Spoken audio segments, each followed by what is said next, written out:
अस्सलाम वालेकुम नाज़रीन, मैं आपका host Mohammad Waqas Ahmed programme Islamabad diary के साथ। और जैसे से आप जानते हैं कि एक बहुत सख्त पाकिस्तान और पूरी दुनिया में एक हीट वेव है और हीट वेव का बिल्कुल तोड़ आ गया है। मानसून का जो पहला स्पेल बारिशों का है वो शुरू हो चुका है और इस वक्त आप मेरे बैकग्राउंड में देख सकते हैं कि इस्लामाबाद का कितना खूबसूरत मौसम है। और ये स्पेल मैं तो कहता हूँ कि अल्लाह करे कि पूरा महीना चलता रहे। लेकिन आप जब देखते हैं जब हीट वेव स्टार्ट हुई है तो सब लोग प्लांट्स की बात कर रहे हैं, दरख्त लगाने की बात कर रहे हैं और ये बात कर रहे हैं कि जी दरख्त ज़्यादा से ज़्यादा लगाए जाए। लेकिन इस वक्त मैं H9 सेक्टर में मौजूद हूँ। यहाँ पे आपने अक्सर देखा होगा जो इस्लामाबाद के रहने वाले हैं उनको पता है कि यहाँ पे काफ़ी ज़्यादा नर्सरी जो प्लांट्स के जो नर्सरियाँ हैं वो यहाँ पे मौजूद है। मैं यहाँ पे जो यहाँ के ऑनर हैं उनसे मैं पूछूँगा कि कौन से प्लांट्स इन दिनों में ज़्यादा बिकते हैं। क्या जब गर्मी ज़्यादा होती है तो लोग प्लांट ज़्यादा ख़रीदना शुरू हो जाते हैं या नहीं ख़रीदते, और क्या ये चीज़ जो है पूरे साल चलती रहनी चाहिए क्योंकि हमें पहले ही बंदोबस्त कर लेना चाहिए, और प्लांट्स कितना मौसम को इफ़ेक्ट करते हैं। तो ये तो खैर हम सबको पता है कि कितना इफ़ेक्ट करते हैं। प्लांट्स लगाने चाहिए और ज़्यादा से ज़्यादा लगाने चाहिए। तो चलिए चल कर दिखाते हैं थोड़ा सा। मैं आपको प्लांट्स के यहाँ पे जो जितने भी प्लांट्स हैं नर्सरी में उनका एक ओवरव्यू, और फिर भाई से बात करते हैं।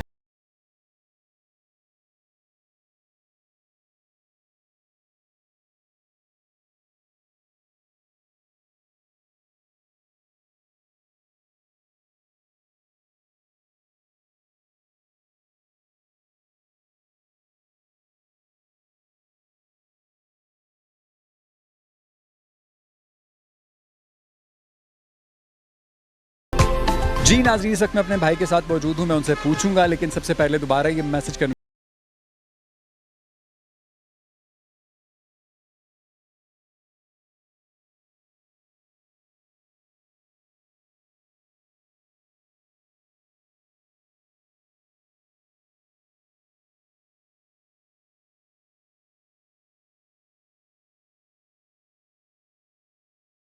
और बड़ी-बड़ी चीज़ें देख रहे हैं कि हो रही हैं, लेकिन उससे पहले एक छोटा सा अमल था कि अगर हम दरख्त लगाना शुरू कर दें तो शायद ये बहुत आसानी से कवर हो जाए। हम बहुत बड़े-बड़े महकमों को, बड़े-बड़े इदारों को ब्लेम करते हैं, लेकिन हम ये देखें कि हमने क्या किया है। अस्सलाम वालेकुम भाई, कैसे आप? वालेकुम सलाम, अल्हम्दुलिल्लाह। आपका नाम? सोहेब यूसुफ। शुएब भाई, आपकी इस नर्सरी पे इस वक्त मैं मौजूद हूँ H9 सेक्टर में। मुझे ये बताएं कि ये जब हीट वेव आई है, जब गर्मियाँ स्टार्ट हुई हैं और अब ये जो जून जुलाई का मौसम और यहाँ पे जब ह्यूमिड क्रिएट हो जाती है, तो इसके हवाले से क्या कहेंगे? पौधे कितना किरदार इसमें अदा करते हैं कि उसको क्लिनस करने में, इसको साफ़ करने में? इसमें दो तरह की ना हमारे पास कैटेगरीज आ जाती हैं। एक होती है इंडोर प्लांट जो हम घर के अंदर अपने कमरों में रख सकते हैं, वो एयर को प्योरीफाई भी करते हैं, जिसके अंदर स्नेक प्लांट आ जाता है, मनी प्लांट आ जाता है। इस तरह की डिफरेंट वैराइटीज़ आ जाती हैं, वो हम रख सकते हैं। और कुछ होते हैं इस मौसम में वैसे भी थोड़े से मच्छरों का भी सीज़न होता है, मच्छर भी आ जाते हैं काफ़ी ज़्यादा, तो उसको भी रिपेल करने के लिए जैसे मैरी हमारे पास है, मैरी प्लांट होता है, वो हम कर सकते हैं। और जब बाहर की बात करते हैं, जो घर के बाहर का एरिया आ जाता है, जैसे हमारे पास ग्रीन बेल्ट आती है, 5 फुट की होती है या 8 फुट की होती है, जितने की भी होती है क्यारी, वहाँ पे हम अगर छोटा ट्री भी एक लगा लेना, जो यहाँ के नेटिव होते हैं, जैसे हमारा ये पिलकन हो जाता है, अर्जुन हो जाता है, और इसके साथ शेडी ट्री की तरफ जाएँ तो वो सबसे बेहतर है, क्योंकि जो फ्लावरिंग ट्रीज़ हैं वो मैक्सिमम देते हैं 3 से 4 महीने जो उनका फ्लावर होता है, उसके बाद वो अपने पत्ते गिरा देते हैं, डिसीडियस जिसने कहते हैं। तो बेहतर यही होता है कि हम शेडी की तरफ जाएँ जो पूरा साल पत्ते दें। तो सुख चैन, अमलतास, इस तरह के जो से हैं हमारे पास, सुख चैन है, पिलकन है, अर्जुन है, ये लगाएं ताकि इनका शेड भी एक और इनकी ग्रोथ काफ़ी तेज़ होती है। तो ये जितने भी प्लांट्स हैं, एक तो ये एयर का जो है उसको प्योरीफाई भी करते हैं और इसके साथ साथ डेंस शेड देते हैं कि अगर आप नीचे बैठे भी होते हैं, वो बेशक घर के बाहर एक भी दरख्त लगा हो ना, वो उसको पूरे घर को कवर कर लेता है। उसके बाहर आप बैठें, गाड़ी अपनी पार्क करें, तो काफ़ी बेनिफिट्स हैं इसके। अच्छा, मुझे ये बताएं कि क्या इन दिनों में, मैं ये पूछना चाह रहा हूँ कि सेल ज़्यादा हो जाती है? सर, इन दिनों में सेल्स काफ़ी ज़्यादा हो जाती है, मतलब क्योंकि हमारा जो पीक सीज़न होता है प्लांटेशन का वही होता है जुलाई, अगस्त और सितंबर, जो मानसून की प्लांटेशन है। डिफरेंट कंपेन्स भी चलती हैं, लेकिन बेहतर है कि बंदा अपने घर से स्टार्ट करे, कि घर के बाद अगर क्यारी है, अगर क्यारी नहीं भी है तो आप एटलीस्ट इंडोर वाली साइड पे आप रख सकते हैं कि सेमी शेड एरिया हो, धूप भी आए ना भी आए तो मैनेज हो जाता है वो प्लांट्स। अच्छा, जो हमारे इस्लामाबाद में CDA जो हमारे जो ये आप साइट्स पे देखते हैं प्लांट्स लगे हुए हैं, जो डिवाइडर्स होते हैं वहाँ पे प्लांटिंग हुई हुई है, ये कौन से दरख्त हैं और ये क्या ये अच्छे हैं लगे हुए? जी, इसमें डिफरेंट कैटेगरीज हैं। कुछ इन्होंने फ्लावरिंग ऐड की हुई है लेफ्ट और राइट साइड पे एवेन्यूज़ के ऊपर। जो मेन आपका मेन सेंटर मीडियन आता है वहाँ पे इन्होंने शेडी लगाए हुए हैं। ताकि अगर सेंटर में है ना वो ग्रीन ही आपको थ्रू स्टार्ट से लेके एंड तक सारी लुक ग्रीन आती है। लेफ्ट साइड पे वो फ्लावरिंग इसलिए ऐड करते हैं कि लैंडस्केपिंग का पर्पस भी है कि आपने डिफरेंट एक ही पैटर्न को कंटिन्यूस नहीं चलाना है, तो ये चीज़ें आ जाती हैं। और अच्छा, क्या इस्लामाबाद के अंदर जो हम डिफरेंट आपने जो शेड्स के लिए कहा हुआ है या डिफरेंट प्लांट्स जो दरख्त लगे हुए हैं, इनकी जगह क्या हम फ्रूट्स के दरख्त लगा सकते हैं? फ्रूट के दरख्त तो लगा सकते हैं, वो इशू नहीं है, लेकिन उनकी केयर मेंटेनेंस, अगर आपने वहाँ से फ्रूट लेना है तो उसकी प्रॉपर केयर है, फर्टिलाइजर्स की एप्लीकेशंस हैं और प्रॉपर एक 24 आवर जॉब है कि आपको ऊपर बंदे भी रखने पड़ेंगे, उनकी केयर भी है, देखना पड़ेगा कोई अटैक तो नहीं आ गया इंसेक्ट का, पेस्टिसाइड का, तो वो काफ़ी लंबा प्रोसीजर हो जाता है। इसलिए मोस्टली हम ऑर्चर्ड की तरफ जाते हैं फ्रूट्स के लिए कि ऑर्चर्ड एक स्पेसिफिक एरिया सेलेक्ट कर लेते हैं तो वहाँ पे ऑर्चर्ड प्लान हो जाता है। अच्छा, मेरा ये आइडिया था कि मुझे लगता था कि क्यों ना कि हर जगह पे इस्लामाबाद में फ्रूट्स ही फ्रूट्स हों और लोग मुफ्त में जाके वहाँ से खाएं, लेकिन खैर ये एक तो मेरा आइडिया था। आइडिया कुछ भी हो सकता है, आप कुछ भी सोच सकते हैं क्योंकि सोच के ऊपर कोई लिमिट नहीं होती है। मुझे ऐसी टिप जिससे लोग मुफीद हों, प्लांटेशन मतलब अगर करना चाहें तो वो कौन से ऐसे इजी प्लांट हैं जो आपने जैसे से इंडोर के भी प्लांट्स तो बता दिए और आउटडोर के भी आपने बता दिए हैं, लेकिन अपने बच्चों के अंदर कैसे इस चीज़ का इंटरेस्ट पैदा किया जाए? ये जैसे ही सीज़न स्टार्ट होता है हम मोस्टली ये कहते हैं कि हम नर्सरीज पे जाते हैं, हम कहते हैं हमें तो पूरा दरख्त चाहिए। दरख्त ना लें, आप उसकी सैपलिंग लें, 3 से 4 फुट की, 2 फुट की, 2.5 फुट की, जो आपको इजीली अवेलेबल है, ताकि कम कीमत के अंदर ज़्यादा प्लांट्स आप लगा सकें और नेटिव लगाएं, वो सबसे बेहतर है। एक तो फास्ट ग्रोइंग है और इजी टू मेंटेन है वो। ठीक है, बहुत अच्छा लगा भाई से बात करके। जिस तरह से आज का मौसम भी देख लें, आप देख रहे हैं हवा भी चल रही है, बारिश भी हो रही है और जिस जगह पे मैं मौजूद हूँ इस जगह की बहुत हमें ज़रूरत है क्योंकि हमें प्लांट्स लगाने चाहिए। Thank you so much. नाज़रीन, जिस तरह से आपने देखा कि इस्लामाबाद का तो मौसम बारिश और इतना खूबसूरत हो चुका है और प्लान मेरा कुछ और था लेकिन प्लान कुछ और हो गया। इस वक्त मैं मौजूद हूँ F7 सेक्टर में, F7 में जुगनू सैलून पे मैं इसलिए आया हूँ कि हम आपके साथ थोड़ी सी शेयर कर सकें ब्यूटी टिप्स के हवाले से भी कि इतनी ज़्यादा ह्यूमिड जब हो जाती है, जब हीट वेव आ जाती है, सो अक्सर आपको स्किन डिजीज़, स्किन इश्यूज़, आपको सन ब्लॉक यूज़ करना पड़ता है ज़्यादा तेज़ धूप में, बालों का बाल बिल्कुल ड्राई हो जाते हैं, ऐसे हो जाते हैं जैसे आप बहुत ही खुश्क हो जाते हैं। सो उनके हवाले से, इन चीज़ों के हवाले से हम टिप्स लेंगे। जुगनू सैलून पे हमारे साथ होंगी एमन से हम पूछेंगे कि वो हमें बताएं कि इन दिनों में अपने बालों की केयर कैसी करनी चाहिए, अपनी स्किन की केयर कैसे करनी चाहिए और धूप से ज़्यादा कैसे बचा जा सकता है और कैसे अपने आप को डिहाइड्रेट किया जा सकता है। ये सब कुछ ब्यूटी में और हेल्थ दोनों में आता है, लेकिन ब्यूटी आजकल आपको पता है कि औरतों से ज़्यादा हम मर्द ज़्यादा कॉन्शियस होते हैं। चलिए चल के स्टार्ट करते हैं अपना सेगमेंट। जी नाज़रीन, इस वक्त मैं मौजूद हूँ और एमन मेरे साथ हैं, मैं उनको वेलकम करता हूँ और उनको मैं माइक हैंड ओवर कर दूँगा कि वो प्रॉपर खूबसूरत तरीके से आपको बता दें कि आप हेल्थ में और ब्यूटी में क्या क्या ऐसी टिप्स वो आपको देंगी जिनसे आप अपनी केयर कर सकते हैं। अस्सलाम वालेकुम एमन, कैसी हैं आप? कैसी हैं आप? शुक्र अल्लाह का, ठीक। अच्छा एमन, मुझे बताएं कि आजकल जो हीट वेव आई हुई है, गर्मी बहुत ज़्यादा है, इसमें हेयर ड्राइनेस के बहुत इश्यूज़ हो जाते हैं, स्किन एलर्जी के बहुत इश्यूज़ हो जाते हैं। सो ब्यूटी में कौन सी ऐसी टिप्स हैं जो लोग केयर कर सकते हैं? मैं चाहूँगा कि आप उनको बताएं। बेसिकली स्किन के लिए हम लोग अपने क्लाइंट्स को ये रेकमेंड करते हैं, ये जो आजकल वेदर है इसके लिए आप हमारे पास काफ़ी अच्छी रेंज है फेशियल्स की, आप फेशियल लें क्योंकि आपकी स्किन को हाइड्रेट रहना इस वेदर में बहुत ज़रूरी है। और इसी तरह से हम हेयर ट्रीटमेंट्स में आ जाते हैं, तो ड्राई हेयर के लिए, टेक्सचर के लिए हम लोग बहुत वैरायटी दे रहे हैं फॉर ट्रीटमेंट्स। हमारे पास प्रोटीन ट्रीटमेंट्स हैं और मल्टीपल ट्रीटमेंट्स हैं जो हम अपने क्लाइंट्स को इस वेदर में रिकमेंड करते हैं। अच्छा, कोई ऐसी टिप्स जो घर में भी बैठ के मतलब जो ख़वातीन हैं या जो मेल हजरात हैं केयर कर सकते हैं, जिस तरह से इन दिनों में सन ब्लॉक जो यूज़ करते हैं वो कौन सा SPF सन ब्लॉक 60-30 कौन सा यूज़ कर सकते हैं? वो तो अकॉर्डिंग टू योर एज होता है, बाय द वे वो अपनी स्किन टाइप के मुताबिक, स्किन एज जो होती है उसके मुताबिक आप यूज़ कर सकते हैं और लाजमी यूज़ करें क्योंकि ये वेदर है, ऐसा वेदर है कि आपकी स्किन बहुत जल्दी डैमेज होगी। सन ब्लॉक के बगैर तो कोई भी अपने घर से बाहर ना निकले, बेशक वो मेल हो या फीमेल हो। और इन दिनों में आपके सैलून पे रुझान ख़वातीन का जो है वो बहुत ज़्यादा हो जाता है या कम हो जाता है? मॉर्निंग में तो क्लाइंट्स कम ही आते हैं, लेकिन इवनिंग में जैसे ही वेदर थोड़ा बेहतर होता है क्लाइंट्स आते हैं, अपनी सर्विसेज अवेल करते हैं। लास्ट में कोई एक ऐसी टिप जो आप देना चाहें तमाम फीमेल्स को? आप इस वेदर में अपना बहुत ज़्यादा ख्याल रखें, अपनी स्किन का, अपने बालों का, अपने आप को हाइड्रेट रखें, फ्रूट्स का इंटेक लें और लिक्विड का इंटेक अपना बहुत ज़्यादा रखें। आजकल जिस तरह का वेदर है, काफ़ी लोगों की स्किन डिहाइड्रेट हो जाती है, तो अगर आप सैलून्स विज़िट नहीं कर सकते तो अपने घर में बेशक छोटी मोटी रेमेडीज़ करते रहा करें। स्किन को हाइड्रेट रखने के लिए आप किसी भी किस्म का मास्क यूज़ कर सकते हैं, लाइक कंबर मास्क, और इससे रिलेटेड आप इस तरह की चीज़ें करते रहें तो आपकी स्किन हाइड्रेट रहेगी।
जी नाज़रीन, आपने देखा ब्यूटी का सेगमेंट। ब्यूटी के सेगमेंट में आपको बताया कि ज़्यादातर सैलून्स में लोग जाके फेशियल्स वगैरह भी करवाते हैं, लेकिन अगर घर में आप चाहते हैं तो क्यूकम्बर का मास्क भी आप लगा सकते हैं। लेकिन इस वक्त आप मेरे बैकग्राउंड में देख रहे होंगे कपड़े ही कपड़े हैं और फीमेल्स ड्रेसेस, और अगर मेल ड्रेसेस की बात की जाए तो जिस तरह से मैंने कहा है कि फ़ीमेल से ज़्यादा आज के ज़माने में मेल बहुत कॉन्शियस होते हैं अपने वार्डरोब के हवाले से, अपनी स्किन के हवाले से, हर चीज़ के हवाले से। तो आज मैं इधर F7 एक आउटलेट पर मौजूद हूँ। मैं उन डिज़ाइनर भाई से मिलता हूँ, मैं उनसे पूछता हूँ उनके ब्रांड के बारे में और इस ब्रांड में क्या क्या है, ब्राइडल्स हैं, मेल के लिए क्या है, फीमेल के लिए क्या अवेलेबल है।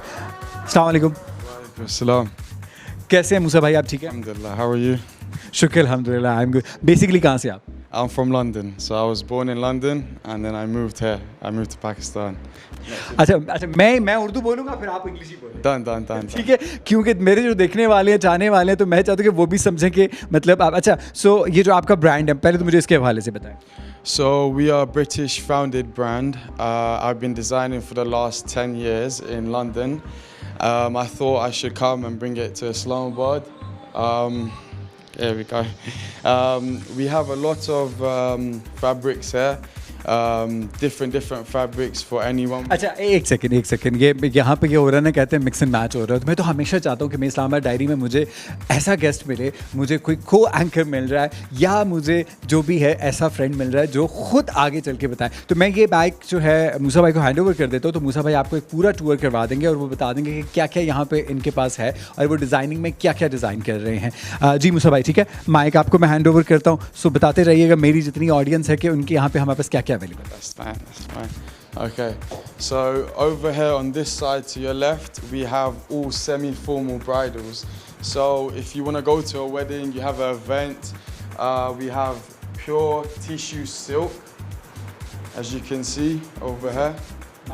Oh shit, as you can see over here, we have pure tissue silk. Yep. With it, we have a nice Foshi style thing, skirt with it. Also, going to a wedding, you want something light. We have pure silk hair with just a bit of calm on it. One of our most selling dresses are these, which is it's a tissue silk with all hand work. One more thing I wanted to say was all our work over here is hand work. We do not do any machinery. It's all hand work and we do it to the best. Over here we have a French velvet dress. So if you're not from Pakistan and you want to attend a wedding, and this is for you. We also have the same thing, but in a longer version, a bit covered. So this is for all the ladies. Also, we have this. This is one of our masterpieces as well. Coming on to this side, we have our everyday wear. So you want to go out with your friends, you need something to wear. we got pure raw silk over here. Yeah, this is all of our collection. We have different colors, however you want it. That's how we cater. Here's another design for you guys over here. For long dresses, if you wanted a long white silky dress, here we go. One of our most selling is this color, this beigey gold color. And personally, I would go for this one. Also coming forward, we do men's, yeah? So we've got all types of designs. We've got this one, which I prefer, yeah? This is for all the grooms out here. Also, one of our other masterpieces, we've got this in a royal blue. Tika, one of our new designs that have come, if I can get that here, is this. This is pure tissue silk with all handwork. So we give it a little twirl. So, and then coming on to this one, we have the same thing but in a silver. So this is something I've designed myself, and from the work to the color to the drop, it was all designed by Loewe. So just to let you know, my name's Musa Loewe. So talking about the brand name's Loewe, so that's why we've called it Loewe. Second of all, this is one of our best masterpiece, most selling sherwanis. Yeah, as you can see, the texture of it, not too much, not too light. So it's good for us. Coming on to our white dress, we've got this for our white ladies or anyone who likes this. Here's one of our silk masterpieces over here. This is what we send to our customers outside. So we have a huge customer line that want this type of pieces. As you can see, full silk, tissue silk. All right, that's that side done. You guys need to come here. This is all bridals, yeah, the exclusive stuff. So we have this green masterpiece for your mendis. Over here, we have your red masterpiece for your shadis. And coming on to here, we have this, one of our best masterpieces.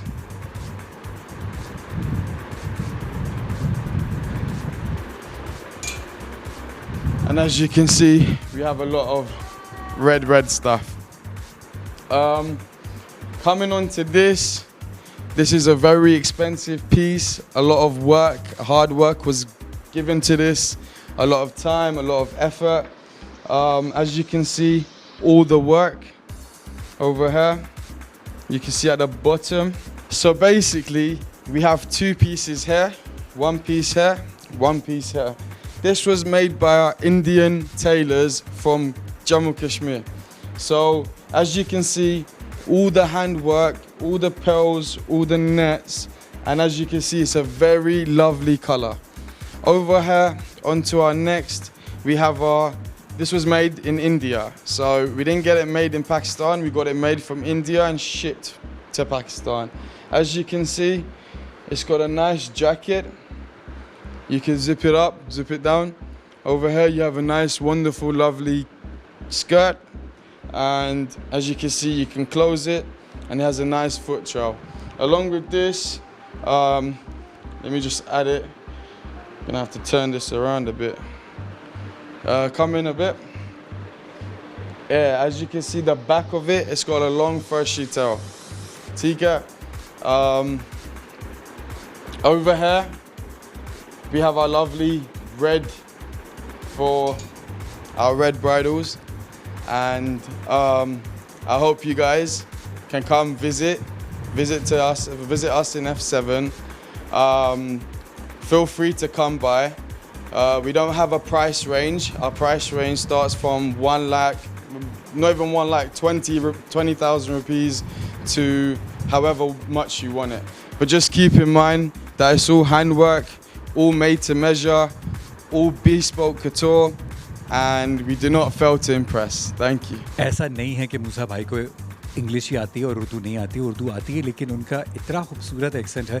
जब हम बात करते हैं कश्मीर की और मीरपुर की भी बात करते हैं तो अक्सर मीरपुर को, मुजफ्फराबाद को और मीरपुर से जो यूके में रहने वाली फैमिलीज़ हैं या जम्मू कश्मीर से बाहर यूके में रहने वाली फैमिलीज़ हैं तो उनका एक्सेंट भाई वो बिल्कुल चेंज होता है। सो मैं उनसे उर्दू में भी बात करूँगा, उनका थैंक यू करूँगा। उन्होंने बहुत ज़्यादा खूबसूरत इन्फॉर्मेशन दी, जिस तरह से उन्होंने बताया कि यहाँ पे हैंडमेड काम होता है, ब्राइडल ड्रेसेस भी थे, उन्होंने एक प्राइस रेंज भी बताया कि यहाँ से कम, और हमेशा की तरह K2 का कहते हैं ये वतीरा रहा है, या अगर मैं गलत हूँ तो मुझे ठीक कर दीजिएगा आप सोशल मीडिया पे, कि हमने हमेशा सपोर्ट किया है एंटरप्रेन्योर्स को, हमने हमेशा सपोर्ट किया है जो कहते हैं अपने कल्चर और सकाफत को प्रमोट करते हैं, और हमने हमेशा नए ब्रांड्स एंड अपकमिंग ब्रांड्स को उनको सबको सपोर्ट किया। सो मूसा थैंक यू आपका मेरे प्रोग्राम में हिस्सा बनने का, लेकिन थोड़ी सी देखने वालों के साथ उर्दू भी बोलने की उनको भी पता चले कि मूसा उर्दू भी बोल सकता है। उर्दू भी आ जाता है that's not a problem, बस थोड़ा सा कम आ जाता है। Obviously I'm happy, मैं बहुत खुश हूँ कि आप आए हो। You've interviewed me, मुझे अच्छा लगा। It's my job, मेरा काम है to show people around, बंदे को दिखाना कि क्या चीज़ है हमारा पास, हम क्या कर सकते हैं, what can we do. Also show people that whatever you guys need we can customize to your account. We can make whatever you guys want and make you guys happy. But thank you so much for coming and I appreciate you guys. Welcome, thank you. ये था मेरा आज beauty के segment के बाद आपके लिए wardrobe का और डिज़ाइनिंग का एक सेगमेंट, जैसे कि आप कह लें तो मूसा भाई ने हमें काफ़ी इन्फॉर्मेशन दे दी इस ब्रांड के हवाले से। अब चलते हैं नेक्स्ट सेगमेंट की तरफ। जी नाज़रीन, मैंने तो प्लान किया था कि इस्लामाबाद डायरी आपने जब ब्यूटी सेगमेंट देखा, जब आपने फैशन डिज़ाइनिंग के बारे में और ब्रांड के बारे में आपने देख लिया, और मेरा ख्याल था कि मैं आवाम से पूछूंगा, लेकिन यहाँ पे आवाम में कहते हैं स्पेशल आवाम मुझे मिल गई है। जब लास्ट इस्लामाबाद डायरी में भी मैंने इवेंट किया था जिसमें आपने देखा जितने डिजिटल प्लेटफॉर्म्स को जो स्पीकर्स थे, इन्फ्लुएंसर्स थे, उसमें हम बार बार बात कर रहे थे इस्माइल, और उसमें प्रोग्राम इस्माइल भाई मेरे हाथ नहीं आए थे, इतने ज़्यादा बिजी थे, लेकिन आज मुझे मिल गए। अस्सलाम इस्माइल भाई, कैसे हैं आप? वालेकुम सलाम, मैं ठीक हूँ, आप कैसे? शुक्र अल्हम्दुलिल्लाह ठीक ठाक। आज यहाँ पे इतने खूबसूरत मौसम में इस्लामाबाद में आप निकले हुए, क्या कहें? मौसम बड़ा प्यारा था, हमने ऑफिस वगैरह बंद कर दिया और बाहर निकले कि मौसम को एंजॉय करें, क्योंकि इस्लामाबाद में ये मौसम पहले बहुत दफ़ा मिलता था महीने में, साल में, लेकिन राइट नाउ कम हो गया है। तो बस we are enjoying the weather और साथ में गपशप लग रही है अपनी। नहीं इस्माइल भाई, आप जब सारे इकट्ठे होते हैं, जब बैठते हैं, तो मुझे लगता है कि कुछ और इवेंट होने वाला है या कुछ और डिजिटल प्लेटफॉर्म से कुछ होने वाला है। जी ऑफ कोर्स, हमारा नेक्स्ट इवेंट प्लान हो रहा है पेशावर में, और ऑफ कोर्स वो डिजिटल लिटरेसी से रिलेटेड है और इसी से रिलेटेड बातें हो रही है। देखिए, मैंने छापा मारा, K2 ने छापा मारा। इस्माइल भाई क्या कहेंगे, जैसे आपने इवेंट किया, अब मीडिया से डिजिटल और आपका काफ़ी अरसे से इसी पे एक्सपीरियंस है, सब कुछ बदलता जा रहा है, मीडिया और डिजिटल सोशल मीडिया, इसके हवाले से आप क्या लोगों को राय देना चाहेंगे और बताना चाहेंगे? वेल, मैं समझता हूँ ना कि पाकिस्तान के अंदर इस वक्त जो टेक्नोलॉजी की सूरत हाल है ना, उस पर एक डिजिटल इमरजेंसी नाफिज करनी चाहिए। हर चीज़ डिजिटल होना चाहिए, चाहे वो हमारा बैंकिंग सिस्टम है उसको और एडवांस करना चाहिए, चाहे वो हमारा एजुकेशन सिस्टम है उसमें डिजिटलाइजेशन को आम करना चाहिए, क्योंकि दुनिया बड़ी तेज़ी से और तेज़ी से आगे बढ़ रही है, और अगर हम इस डिजिटलाइजेशन को अपनाएंगे नहीं तो बिलीव मी हम लोग पीछे रह जाएंगे और वो एक हमारा डाउनफॉल शुरू हो जाएगा। सो हमें लेटेस्ट टेक्नोलॉजी को, आर्टिफिशियल इंटेलिजेंस को, उस तरीके से फ्रीलांसिंग, यूट्यूब, इन चीज़ों को अपनाना चाहिए और अपने बच्चों को भी इस पर लगाना चाहिए ताकि पाकिस्तान तरक्की करे। पाकिस्तान तरक्की करे, लेकिन इस्माइल माशाल्लाह तरक्की कर रहा है। आप अपने प्लेटफॉर्म से, जैसे आपने बताया कि पेशावर का आप इवेंट प्लान कर रहे हैं, पेशावर और इस्लामाबाद, आप खुद बेसिकली पेशावर से आप इस्लामाबाद मूव करके इस्लामाबाद में काम कर रहे हैं, तो क्या कहेंगे पेशावर और इस्लामाबाद को इस हवाले से कैसे हम कंपेयर करेंगे? जैसे अगर टेक की बात की जाए, टेक्नोलॉजी की बात की जाए, तो जब इंटरनेशनल और पाकिस्तान की बात की जाती है तो हम काफ़ी पीछे हैं, बाद में वो चीज़ यहाँ पर आती है। एग्जैक्टली।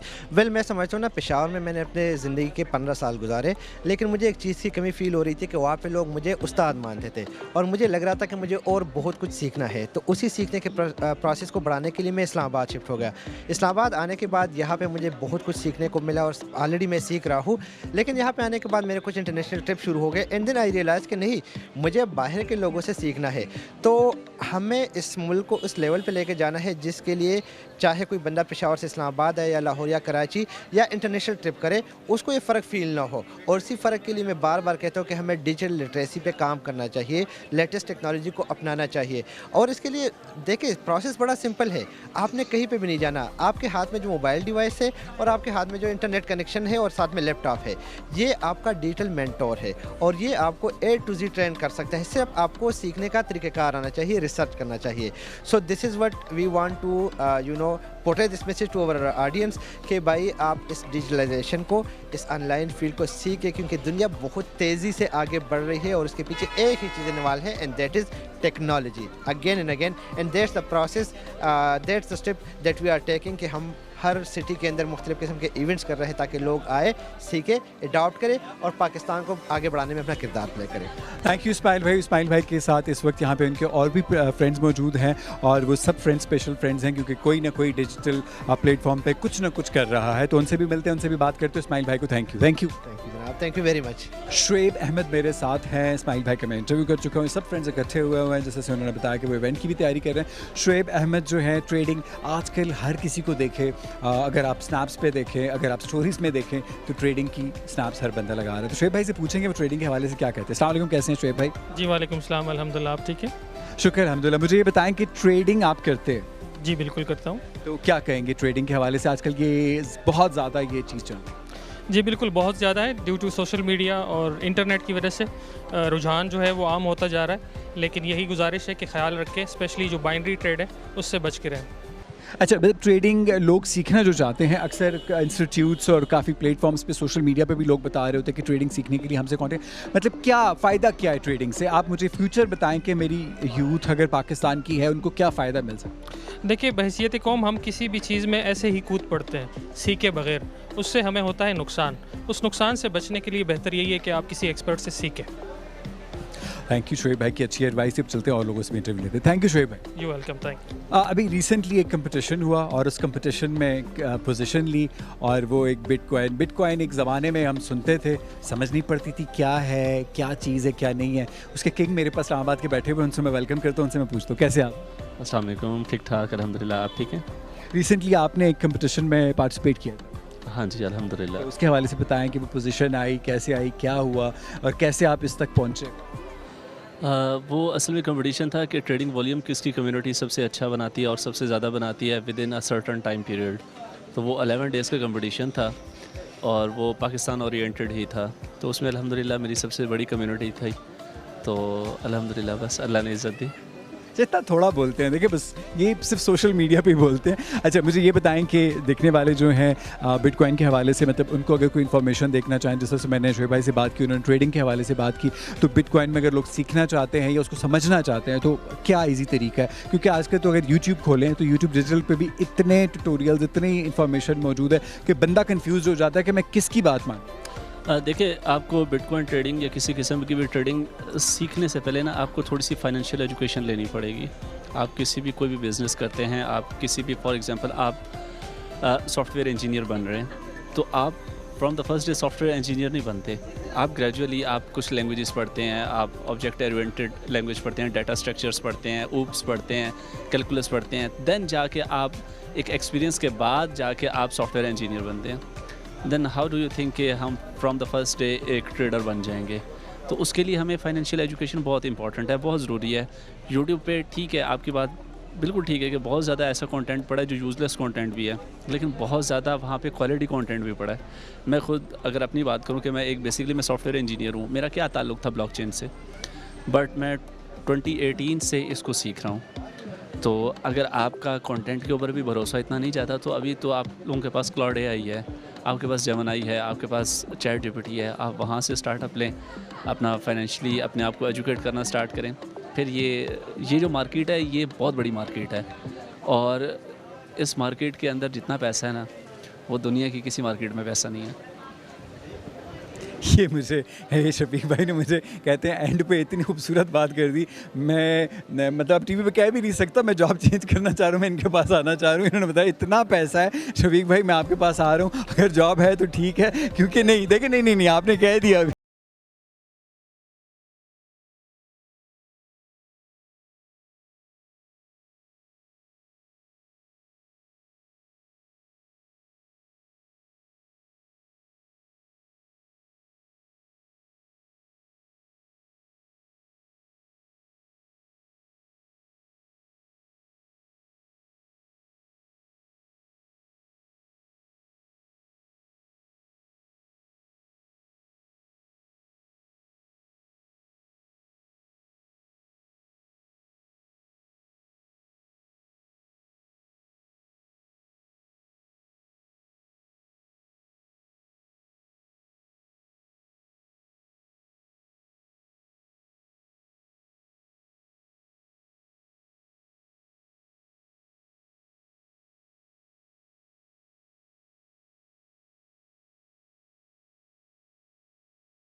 आपको बेस्ट विशेस हमेशा के लिए, जैसे से आपने ये कंपटीशन जीता, इससे से और भी आने वाले कंपटीशन आप जीते। अभी एक साउथ एशिया का कंपटीशन हुआ है 48 कंट्रीज़ का, वो भी मैंने जीता है। पाकिस्तान की तरफ से मैं नॉमिनेटेड था और अल्हम्दुलिल्लाह हमने वो कंपटीशन जीता है। ये हम देखते जाएं, शादी हो गई?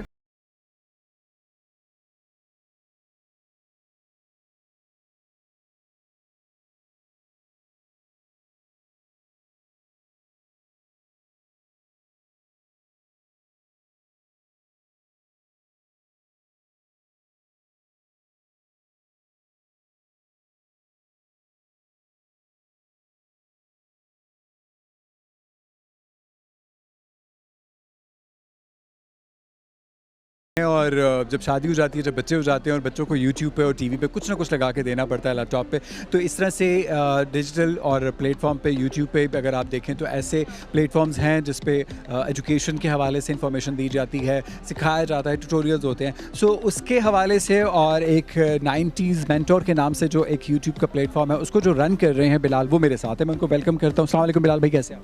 वालेकुम सलाम, थैंक यू सो मच।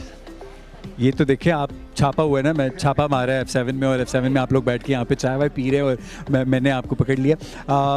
एक ऑनर की बात है, क्योंकि आप घर पे सिर्फ यूट्यूब ही लगा होता है और बच्चे भी वही देख रहे होते हैं, वाइफ भी आपकी देख रही होती है, फैमिलीज भी वही, कोई ड्रामा देख रहा है तो कोई अपने मकसद से कोई चीज़ देख रहा है। सो क्या कहेंगे आपकी जर्नी के बारे में सबसे पहले? देखें जी, अगर आप देखें मोस्ट ऑफ द स्टूडेंट्स हो गए या फिर हमारी जेंजीज हैं, 7 to 10 आवर्स डेली का वो मोबाइल के ऊपर कंज्यूम कर रहे हैं, टिकटॉक देख रहे हैं, यूट्यूब वीडियोस देख रहे हैं, मोस्टली एंटरटेनमेंट देख रहे हैं। जो मेरा मोटिव है वो शिफ्ट करना स्क्रॉलिंग टू स्किल की तरफ, यानी कि अगर आप 4, 10, 11 घंटे में से सिर्फ 1 घंटा भी किसी एक स्किल के ऊपर देख लें तो आप लोग शिफ्ट कर सकते हैं ऑनलाइन अर्निंग के अंदर। मेन क्या, एक छोटा सा स्किल सीख लें, फॉर एग्जांपल वर्डप्रेस का एक स्किल सीख लें, वेबसाइट डिज़ाइन। अब मैं छोटा सा स्किल कह रहा हूँ, लेकिन 43% वर्ल्ड वाइड वेबसाइट्स जो है ना वो वर्डप्रेस के ऊपर बनी हुई हैं। सिर्फ ये एक स्किल सीख लें, इससे आप multiple ways of income generate कर सकते हैं घर बैठे हुए। वो कैसे? फॉर एग्जांपल बच्चा कोई स्किल सीख ले तो वो फाइवर, अपवर्क के ऊपर जाता है। मैं कहता हूँ फाइवर, अपवर्क से डायरेक्ट क्लाइंट लेने के बजाय आप कंटेंट क्रिएशन की तरफ आ जाएँ, कंटेंट, एजुकेशनल कंटेंट बनाए, लोगों को सिखाना स्टार्ट करें, अपनी कम्युनिटी बिल्ड करें। इससे आपको फर्स्ट ऑफ ऑल यूट्यूब के ऊपर आएंगे, यूट्यूब से इनकम स्टार्ट होगी। उसके बाद जब आपकी ऑडियंस बिल्ड होती है तो आपको स्पॉन्सरशिप्स मिलती हैं। अब एक वेबसाइट, वर्डप्रेस की वेबसाइट को होस्ट करने के लिए होस्टिंग रिक्वायर्ड है, और होस्टिंग कंपनीज आपको एक सेल के, यानी कि एफिलिएट मार्केटिंग के थ्रू जो करते हैं, अप टू 70% कमीशन देती हैं। मेन यूट्यूब से अर्निंग होगी, आपकी एफिलिएट मार्केटिंग से होगी, प्लस जो आपका स्किल डेवलप हुआ है उससे आपको क्लाइंट्स भी मिलते हैं। एक छोटा सा स्किल, यानी कि मैं अपने यूट्यूब चैनल के ऊपर यही वीडियोस बनाता हूँ एजुकेशनल कंटेंट की, कि लोग स्किल सीखें, अपना जो कीमती वक्त है, अपने कीमती वक्त को शिफ्ट करें ऑनलाइन अर्निंग के अंदर। आप अपने जो कंटेंट बनाते हैं उसके हवाले से? जी, मेरा भी यही काम है, यानी कि मैंने 2019 में कोविड के दिनों में स्टार्ट किया था। 9 to 5 जॉब करता था पहले मैं, और गवर्नमेंट की जॉब। अब देखें, मैं जब ऑनलाइन फील्ड के अंदर आया, इतना बड़ा स्कोप है ये, गवर्नमेंट की जॉब से कौन रिज़ाइन करता है? मैंने रिज़ाइन किया अपनी 15 ईयर्स ऑफ सर्विस को छोड़ के।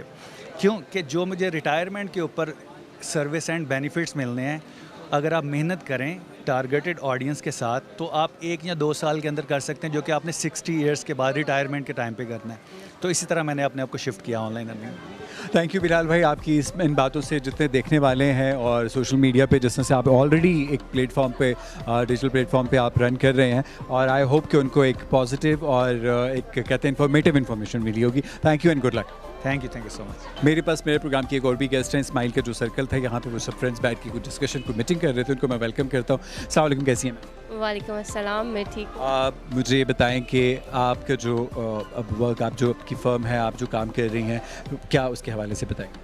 अच्छा, मैं आपको ये बता सकती हूँ, मेरी लीगल फर्म है, जैसे आपने खुद ही बता दिया कि मैं लॉयर हूँ और सब चीज़ें। तो लीगल सिनर्जी के नाम से हमारी फ़र्म है, और टैक्स और कॉर्पोरेट के मैटर्स को हम देखते हैं। और फाइनेंशियल ईयर स्टार्ट हो गया, तो लास्ट ईयर हमारा क्लोजिंग हुआ अभी 30 जून को। तो आपने अगर अपनी टैक्स रिटर्न्स फाइल करनी है, तो अभी सीज़न स्टार्ट हो गया, तो you should file your tax return on time. 30 सितंबर इज़ द लास्ट डेट, तो you have to file on a time.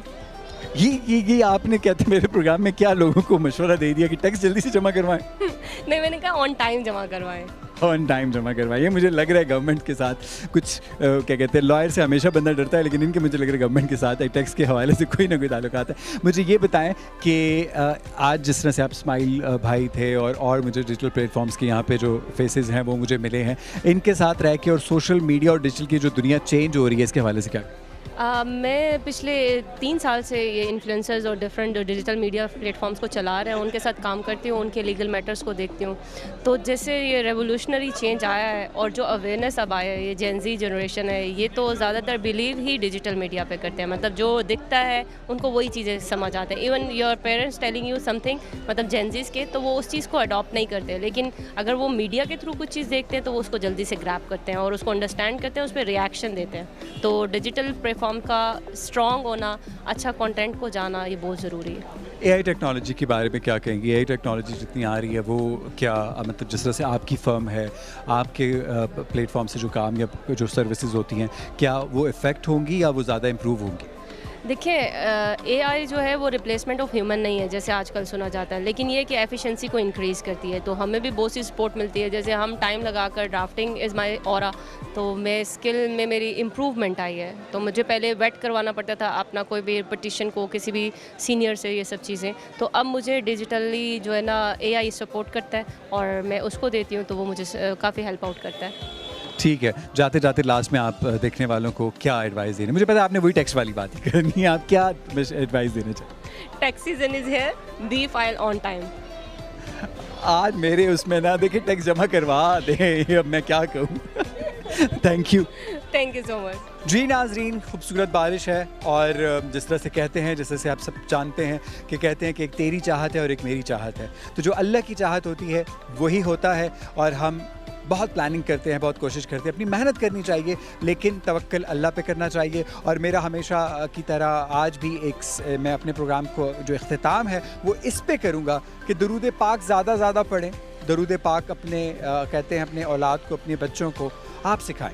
मुझे हमेशा कहा जाता है, अभी हीट वेव के बारे में अगर कहा जाता, जो बहुत ज़्यादा न्यूज़ आप देख रहे थे टीवी चैनल्स पे, हर जगह पे, बाहर यूरोप में आपने काफ़ी ज़्यादा अमवात देखी, लेकिन मेरा अपना एक्सपीरियंस ये है कि मैं जब भी दरूद पाक पढ़ता हूँ तो मुझे गर्मी नहीं लगती। ये कहते हैं इससे मोहब्बत कह लें, इससे तवक्कल कह लें या इससे रहमत कह लें, लेकिन आप दरूद पाक का जिक्र ज़्यादा से ज़्यादा करें।